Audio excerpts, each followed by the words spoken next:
Bismillahirrahmanirrahim. Assalamualaikum warahmatullahi wabarakatuh. Alhamdulillahirabbil alamin. Wassalatu wassalamu asrofil anbiya'il mursalin wa ala alihi wa sahbihi ajmain. Amma ba'du. Yang saya hormati Al-Ustaz Muhammad Ali MHI, Bapak-bapak, ibu-ibu, jemaah salat subuh yang dirahmati Allah Subhanahu wa taala. Marilah intinya kita panjatkan puji dan syukur kehadiran Allah Subhanahu wa taala yang mana kita masih diberi nikmat sehat, nikmat islami, nikmat panjang umur dan nikmat kesempatan sehingga kita dapat melaksanakan salat subuh secara berjemaah di Masjid Anayatul Rahimin yang kita cinta ini. Salawat dan salam kita haturkan juga ke junjungan Nabi besar kita Muhammad SAW berserta keluarga, sahabat dan pengikut-pengikutnya hingga akhir zaman. Allahumma salli ala Sayyidina Muhammad wa ala ali Sayyidina Muhammad.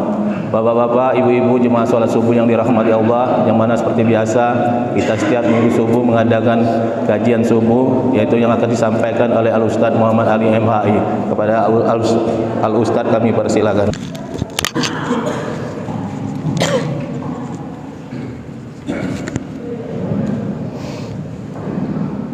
Assalamualaikum warahmatullahi wabarakatuh. Astaghfirullah Rabbal baraya. Astaghfirullah minal khatoya.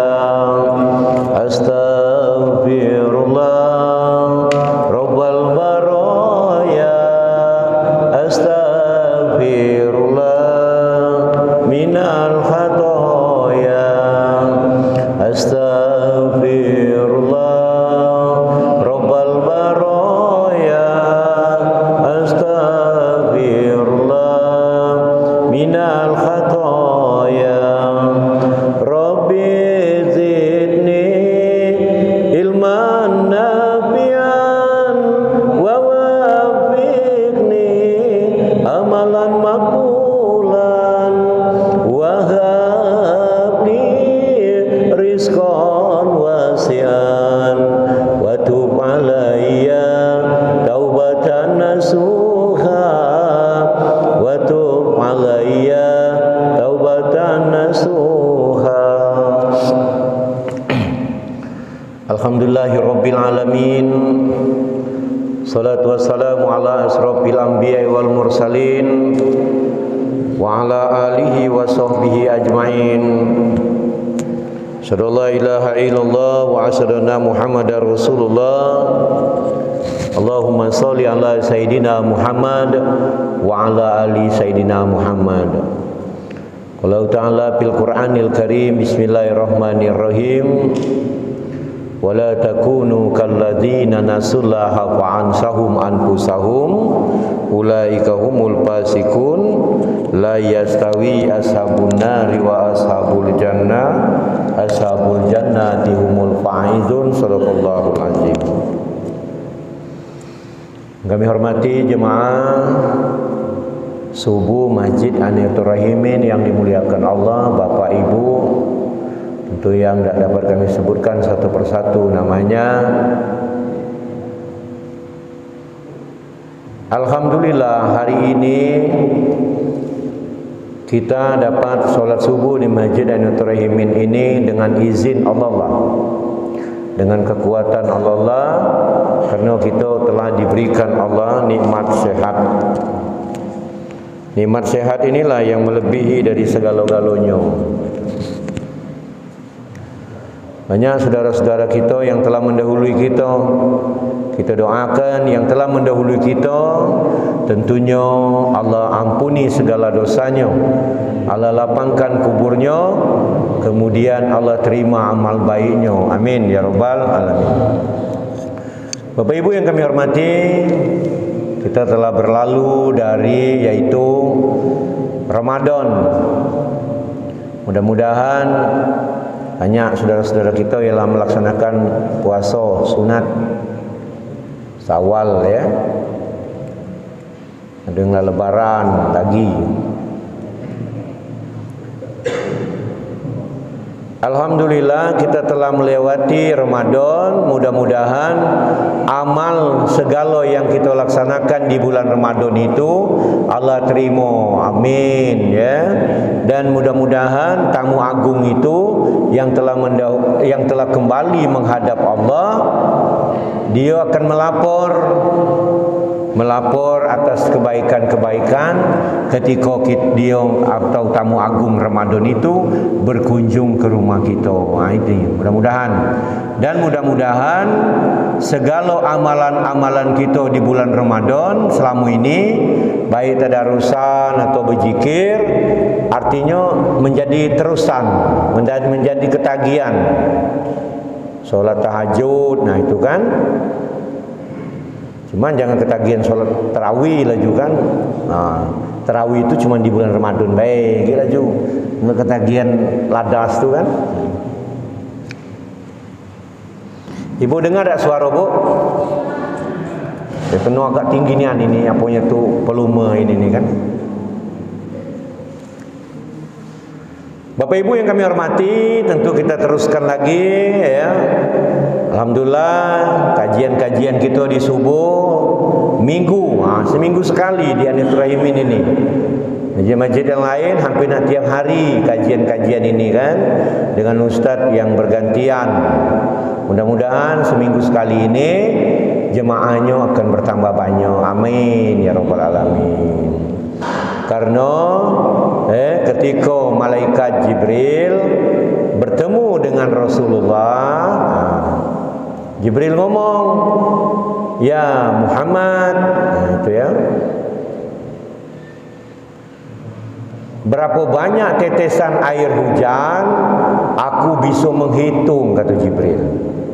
Di tetesan air hujan itu berapa banyak, nak lebat, nak lintik, malaikat Jibril bisa menghitung. Tetapi amalan orang duduk di majlis taklim itu pahalanya tak baca, dihitung. Itu. Lagi ada yang ngomong saya itu apa yunian? Apa yunian itu Yunian itu pahala orang yang duduk di majlis ilmu itu. Maka kalau sedang kita majlis ilmu, datang-datang ada wong maca Yasin di situ, itu tak belajar tu. Tidak belajar namanya. Pikirnya majlis ilmu ni tak perlu bermanfaat, lebih baik amalannya maca Yasin tadi, ngomong maca Quran. Aku ni maca Yasin, aku ni maca Quran sambil nganing kuping aku. Tak ada menghargai. Kalau kita tengok majlis itu lebih lemah tu ada rasa mendekat dan nyengok yang siapa yang ngomong tadi kan itu. Bapak Ibu yang kami hormati, tentunya kita teruskan kajian kita seputar yaitu hadis kursi. Hadis kursi pagi ini tentunya ada di dalam kitab ini, kumpulan hadis ini. Hadis kursi, Allah berfirman tentang takut kepada Allah. Allah Ta'ala ya, yaqulullahu ta'ala yaumal qiyamah uhriju minan nar man saqarani yauman akhafani fi maqam. Allah Subhanahu wa taala berfirman pada hari kiamat.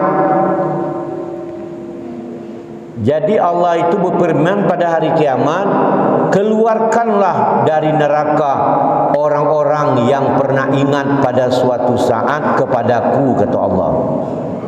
Atau orang yang pernah merasa takut kepadaku, kata Allah, dalam kedudukan apapun.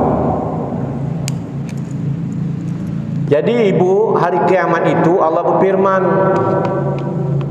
keluarkanlah ujungnya dari neraka orang yang pernah ingat kepadaku.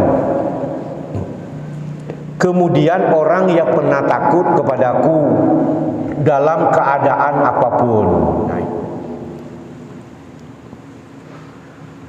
Maka pada hari kiamat orang-orang akan ditempatkan sesuai dengan amalan masing-masing. Setelah hari kiamat dikumpulkan pertimbangan amal. Nah, orang itu ditempatkan di masing-masing amalannya.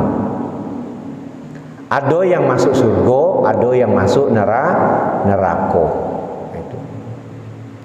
Kemudian Allah memerintahkan ya pada malaikat Zabaniyah untuk mengeluarkan dari neraka hambanya yang pernah beriman dan percaya kepada Allah.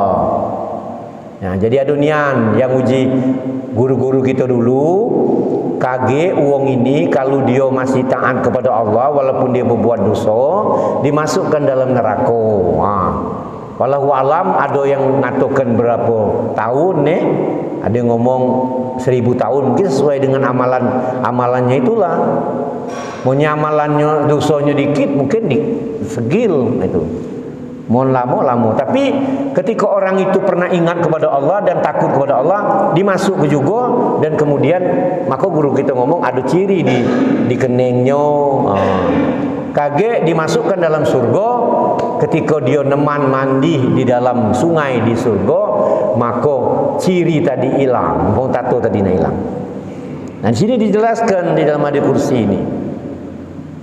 Maka Allah memerintahkan pada malaikat Zabaniyah untuk mengeluarkan dari neraka hambanya yang pernah beriman dan percaya kepada Allah sebagai Rabb yang Maha Esa, atau mentauhidkannya, tetapi mereka mencampur baur soleh dengan perbuatan maksiat. Jadi nyeko taat kepada Allah, ya, percaya dengan Allah, tetapi dia masih berbuat maksiat dan berbuat amal baik juga. Itu campur baur masih. Nah, yang inilah yang dimasuk ke neraka. Kemudian Allah perintahkan dengan malaikat Zabaniyah untuk keluar ke. Sudah saat dikeluarkan, dimasukkan dalam surganya Allah. Nah, jadi yakin baik. Cuman membaca, menggawi, membaca kita tu langsung masuk surga. Amin. Jangan masuk situ dulu. Kalau agak panas, jangan transit dulu, ya Allah. Ya masa tahun, minta hitungan ribuan tahun. Ya amin ya, walaupun pokoknya surga Jannatun Naim jadilah. Itu malaikat Nabi Ibrahim itu. Nabi Ibrahim itu walaupun seorang hambanya yang banyak beriman kepada Allah, bertakwa kepada Allah, banyak takutnya kepada Allah, sampai dia berdakwah meninggalkan istri dan anaknya di padang yang tandus, kemudian balik bertemu anaknya lah besar, diperintahkan Allah nyembelih puluh anaknya. Tapi Nabi Ibrahim tetap taat kepada Allah. Nah, sekelas Nabi Ibrahim tu baik kamu tar, dia berdoa minta dimasukkan Jannatun Naim, itu surga yang pinggiran. Nah, kita kadang-kadang tu berdoa sekali-sekali minta masuk surga Firdaus. Ya Allah, masukkan aku surga Firdaus. Itu surga Firdaus tu kumpulan para rasul, para nabi. Tapi tidak apa-apa, mentubuh memang berdoa. Cuman sesuai dengan amalannya. Nah, itu kan. Tetapi mereka mencampur adukan amal soleh dengan perbuatan maksiat, mereka berhak dijobloskan ke dalam neraka lebih dahulu. Nah, itu ya. Kemudian sebagai hukuman kepada mereka dari kotoran dosa, setelah mereka suci bersih, barulah mereka dikeluarkan dari neraka dan kemudian dimasukkan ke dalam surga. Jadi dimasuk dalam neraka tu dihukum dulu. Setelah hukuman ini sesuai dengan apa perbuatannya, maka dimasuk surga. Kemudian dikeluarkanlah dari api neraka itu, dapat dilakukan karena syafaat bagi orang-orang yang diizinkan oleh Allah, atau karena pengampunan umum daripadanya. Maka ibu ada juga anak, ketika orang tuanya masuk surga neraka, anaknya berdoa kepada Allah, ya Allah, tolong keluarkan wong tua aku. Salah satu tu. Ini ada kajiannya sepaat bagi orang-orang. Nah, jadi ada juga kita yang pernah duduk bersama ini, mungkin saling jenguk juga. Manalah si anu tu sahabat aku. Nyegala ke masjid ketika itu sama aku. Nanya doa juga sesahabat tadi. Ya Allah, mana sahabatku siku tu? Perasaannya tu galak juga bersama aku. Kan kita tak tahu perbuatan jahatnya. Maunya dalam neraka tolong keluar ke juga. Itu.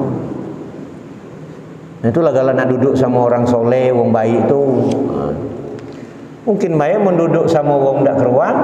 Ketika orang itu masuk neraka, dia ngomong pula, ya Allah, mana sahabatku itu? Sering duduk bersama aku berbuat maksiat, napanya dalam surga? Lah protes pula. Masuk ke sama-sama aku. Nah, tapi amalan kan tak tahu.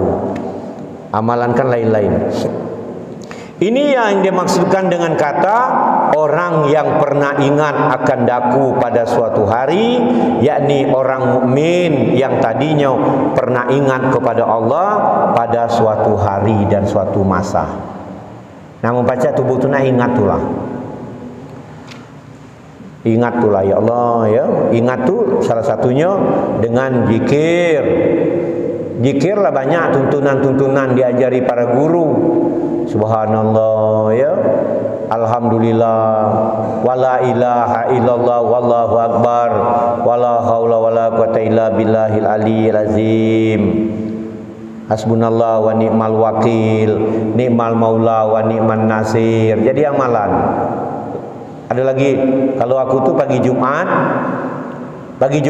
kadang-kadang tuh sambil di masjid, amalan yang bagus tuh, amalan yang pernah itu amalan kemerogan itu ya, katanya amal kela 100 kali la haula wala quwata illa billahil aliyil azim. Itu yang kedua. Yang pertamanya la ilaha illallah hul malikul hakul mubin.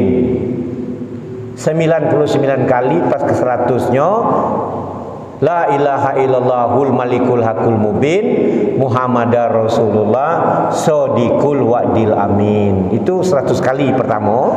Kemudian 100 kali yang keduanya la haula wala quwata illa billahil aliyil azim. Kemudian yang ketiga amalan itu la ilaha illa anta subhanaka inni kuntu minaz zalimin 41 kali. Sekali duduk baik itu. Pegang tasbih kan, sambil dengar wong pidato-pidato apa berzikir di masjid itu Jumat tu, nah macam itu 100 la ilaha illallahul malikul hakul mubin. 99 itu ke yang satunya la ilaha illallahul malikul hakul mubin Muhammadar Rasulullah sadiqul wa'dil amin. Ngapa tak diterus ke baik Ustaz? Tak tahu yang ajarin saya itu. Nah, kemudian yang keduanya la haula wala quwata illa billahil aliyil azim 100 kali. Kemudian la ilaha illa anta subhanaka inni kuntu minaz zalimin 41 kali. Dem. Lah keburu wong nak salat Jumat tu boleh dem. Nah, itu amalan tu. Ada pula ngamal tu dak ngantuk. Nah, orang yang selalu ingat kepadaku kata Allah dalam setiap waktu dan hari-hari yang dilaluinya ketika hidupnya atau pernah merasa takut kepada Allah dalam kedudukan apapun dimanapun dia berada. Kedudukan ini baik di waktu dia masuk dalam waktu dia lapang, waktu sempit, selara, miskin, ya, masyarakat biasa, ada jabatan dan sebagainya. Jadi ingat, tetap ingat dan takut kepada Allah. Ada ni yang rasa takut tu. Ini hari orang tak banyak takut. Tapi mana nak takut kalau dia sambil nelan narkoba? Tak takut itu. Tak ingat, tak keruan. Ladas. Sehingga ada musik, tak tersobar-sobar, tak terpegang-pegang. Kemudian yang dimaksud dengan ingat zikir di sini ialah ingat dengan ikhlas, dengan ikhlas. Yang benar dalam mengesahkan Allah yang dilakukan oleh seorang mukmin, sedang ingatnya seseorang kafir. Nah ini. Jadi orang mukmin itu kalau dia ingat kepada Allah itu dengan ikhlas. Tapi orang yang ingkar ya, nah di sini dikatakannya dalam kaum musyrikin pada Allah dengan lisannya saja. Jadi dia ingat dengan mulutnya baik, hatinya tidak. Apalagi orang munafik. Wong munafik itu lebih dari wong ingkar. Di dalam Al-Quran itu jengok di surah At-Taubah itu.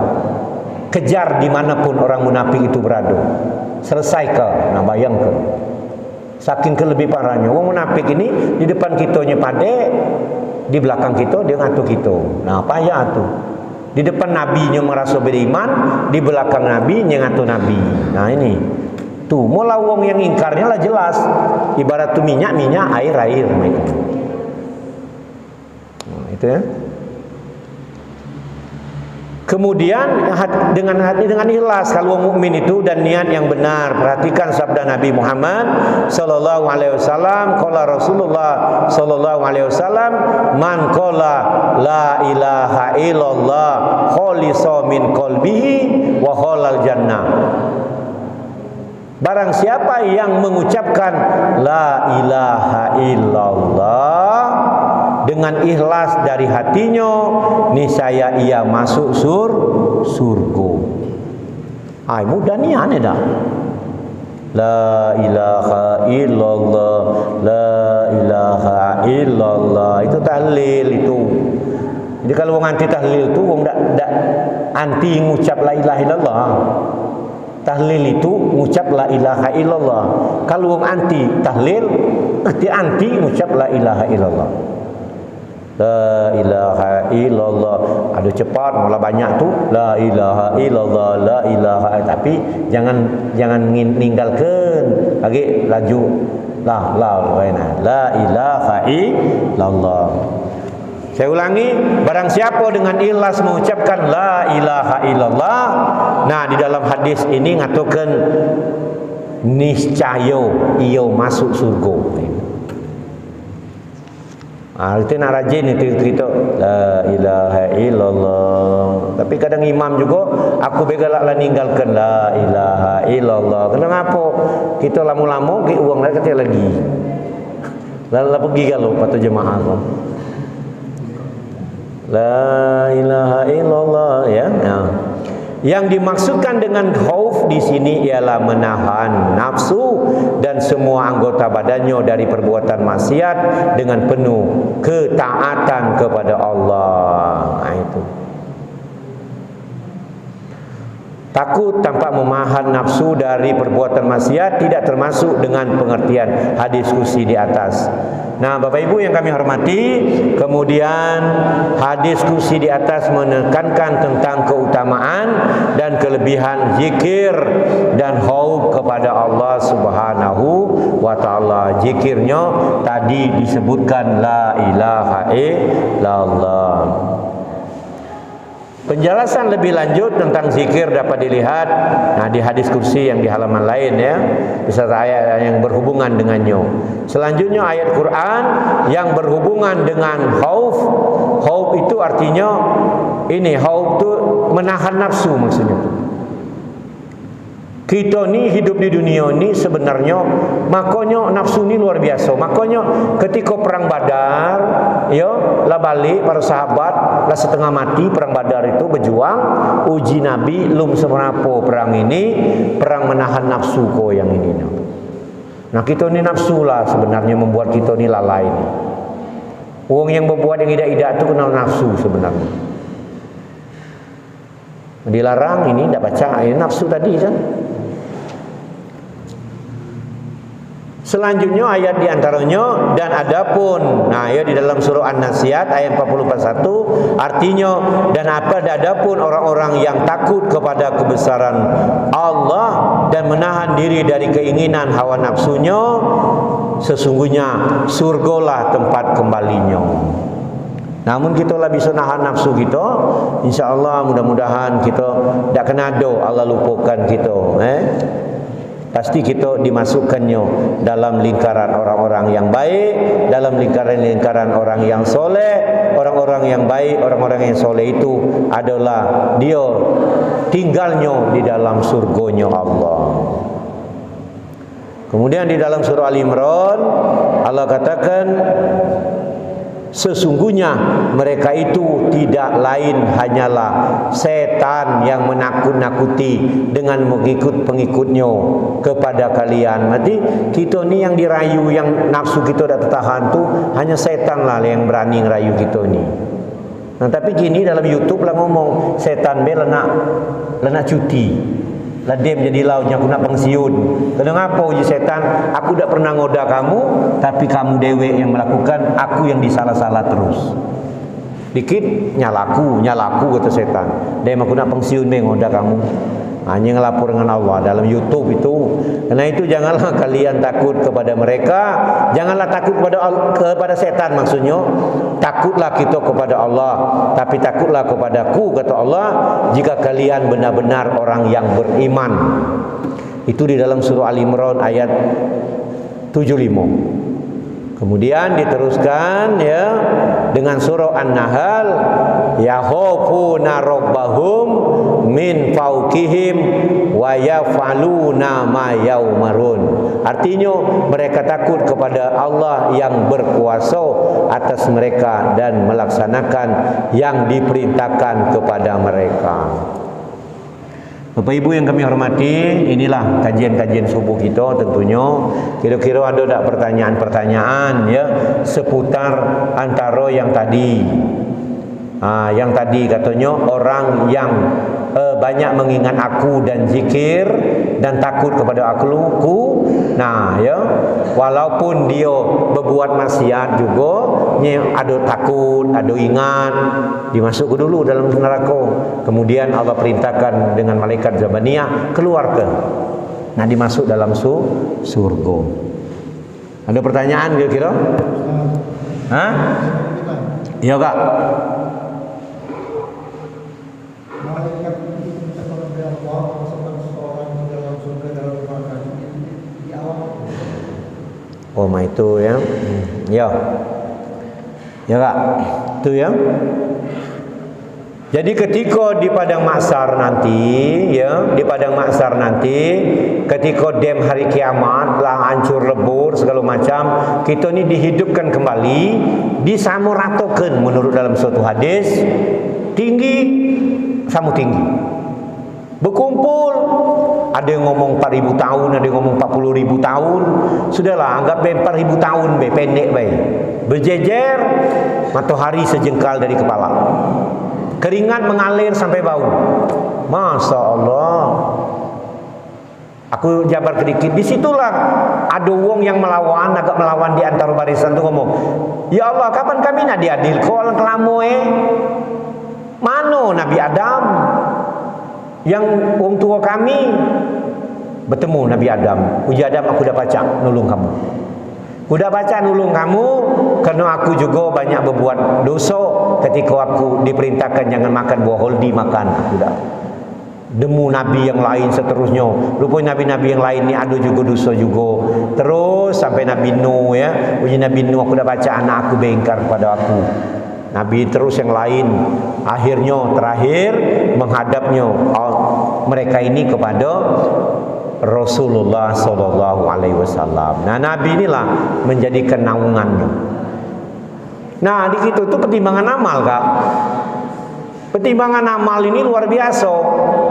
Amal kita yang ringan, apa ndak berat dikit dalam sebuah kisah ditambah oleh Nabi.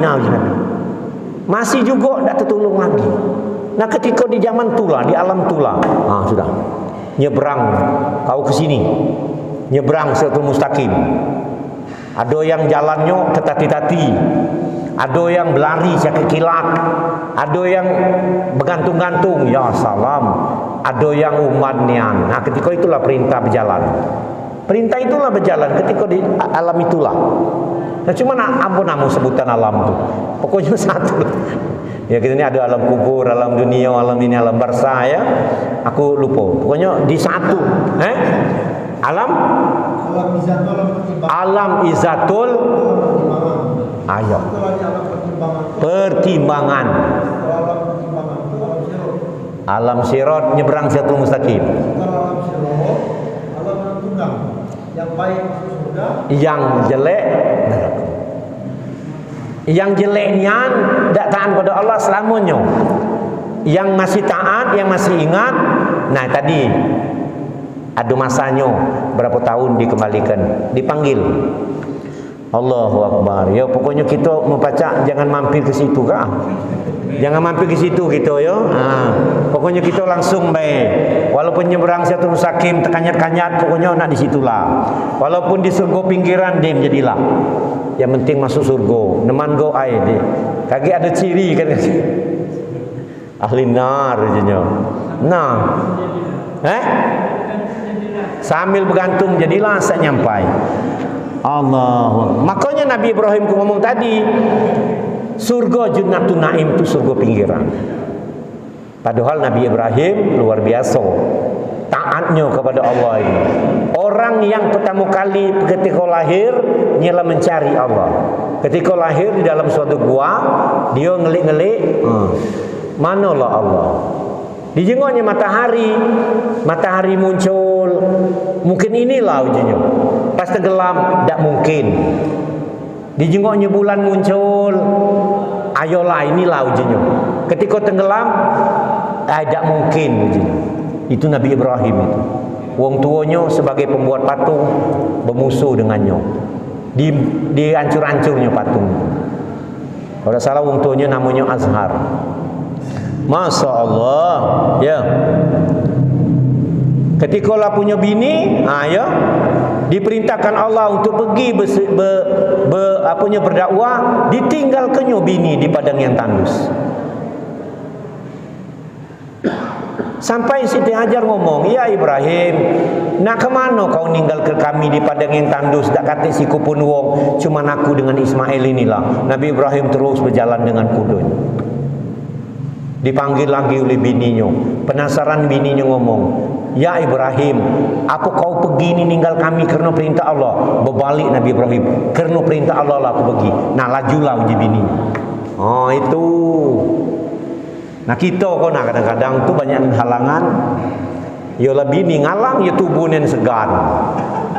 Nah tu bini lah ngalang, tubuhnya segan. Kadang nak ke masjid, suara azan, oi nak ke mana lah azan. Nah, kaki dulu masih azan ini, oi. Wong nunggu 10 menit masjid Anda Turihimin. Paling lambat 5 menit nunggu. Alah terlambat itu. Noh, itu gangguan juga tu namanya. Nyari kunci, nyari apa, buka pintu.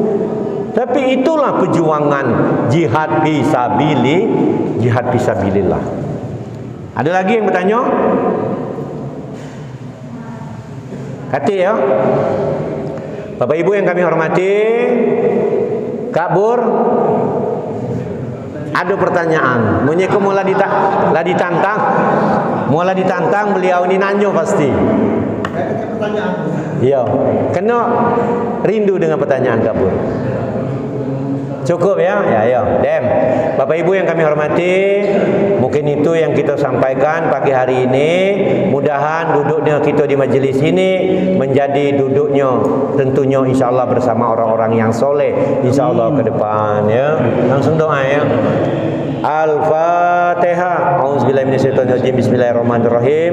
Alhamdulillahirabbil alamin arrahmanirrahim maliki yaumiddin. Iyyaka na'budu wa iyyaka nasta'in ihdinas siratal mustaqim. Siratal ladzina an'amta 'alaihim ghairil maghdubi 'alaihim waladdallin. Amin. Amin ya Allah, amin ya Rahman, amin ya Rahim. Alhamdulillahirabbil alamin hamdan syakirin hamdan na'imin hamdan yu'afi nabika mazida ya Rabbana lakal hamdu kama yanbaikal karim asimi sultanik. Allahumma sholli ala sayidina Muhammad wa ala ali sayidina Muhammad. Allahumma inna na'udzubika minal hammi wal hazan wa na'udzubika minal ajzi wal kazal wa na'udzubika minal jubni wal buhli wa na'udzubika minal ghalabati dain wa qahri rijal. La ilaha illa anta subhanaka inni kuntu minaz zalimin. Ya Allah ya Tuhan kami, jadikanlah pertemuan ini Engkau ridhoi ya Allah pertemuan ini. Ya, jadikan kami perkumpulan kami ini insyaallah kami nanti ya Allah Kau jadikan Kau tempatkan kami duduk dan bersama orang-orang yang soleh di surgamu nanti ya Allah. Rabbana atina fid dunya hasanah wa fil akhirati hasanah wa qina azabannar. Subhana rabbika rabbil izzati amma yasifun. Wassalamu ala mursalin walhamdulillahi rabbil alamin. Taqabbalallahu minna wa minkum taqabbal ya karim. Terima kasih kepada Al-Ustaz yang telah memberikan kajian subuh kepada kita semua. Semoga dapat manfaat bagi kita dan dapat kita jalankan di kehidupan kita sehari-hari. Mungkin itu saja yang dapat saya sampaikan. Lebih dan kurang saya mohon maaf. Kepada Allah kita sama-sama mohon ampun. Wabillahi taufiq wal hidayah. Wassalamualaikum warahmatullahi wabarakatuh. Balik.